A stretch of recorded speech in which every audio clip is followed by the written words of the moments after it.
Vicious Victor Ortiz, born Kansas City, USA, a resident of Oxnard, California, 5'9", with a 70-inch reach, began his career back in 2004 when he faced Raul Montes, who he knocked out in the first round of that bout, June 4th, 2004.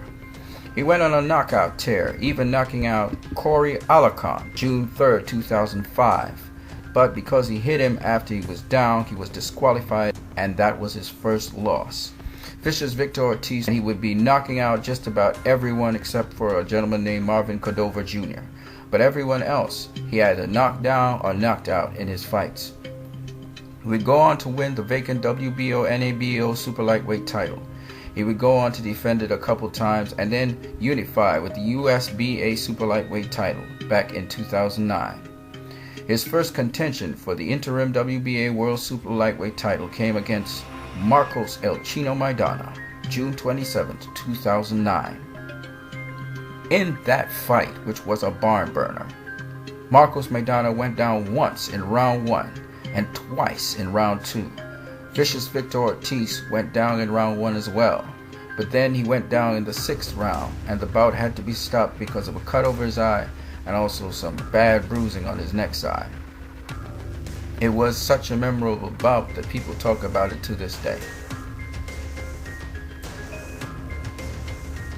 Even after his defeat to Marcos El Chino Maidana, Vicious Victor Ortiz then went on to face Nate Campbell, May 15, 2010. In that fight, Vicious Victor Ortiz knocked down Nate Campbell in the first round. He went on to dominate him throughout the remainder of the fight to get a unanimous decision win over him.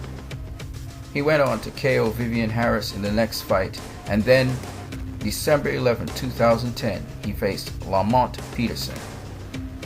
Peterson was knocked down twice in the 3rd round of that fight, but clawed his way back into the fight to get a majority decision draw.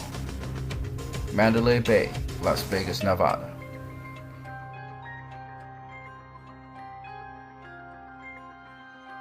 Vicious Victor Ortiz then proceeded to move up in weight and face the WBC World Welterweight Champion, Andre Berto. April 16, 2011. That was a most memorable fight where Andre Berto was down in round 1. Victor Ortiz kept on wailing on Andre Berto, being relentless. Berto trying to find his bearings. Ortiz would be knocked down by Berto in round 2, and then both fighters would be knocked down in round 6. Ortiz lost a point for hitting behind the head, and he roughhoused Berto throughout the fight to win a unanimous decision victory over him. At the time, Andre Berto was undefeated and a true welterweight when he faced Victor Ortiz. This skyrocketed Vicious Victor Ortiz into the spotlight and got him a shot at the pound-for-pound number 2 boxer in the world, Floyd Mayweather Jr. September 17, 2011.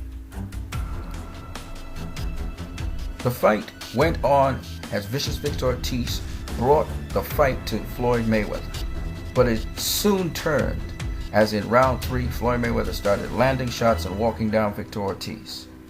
As the fight started to simmer in round 4, Victor Ortiz headbutted Floyd Mayweather Jr. late in the round. He would be deducted a point, and then on commencement of the fight, Ortiz, instead of fighting, decided to hug, and as such he was knocked down in the 4th round and knocked out. He would go on 2 other fights later to lose both fights. The first one to Josecito Lopez in 2012, and the second time after a 2-year layoff against Louis Collazo, a southpaw like himself. He has recently fought December 13, 2014 against Manuel Perez in his comeback trail in his career.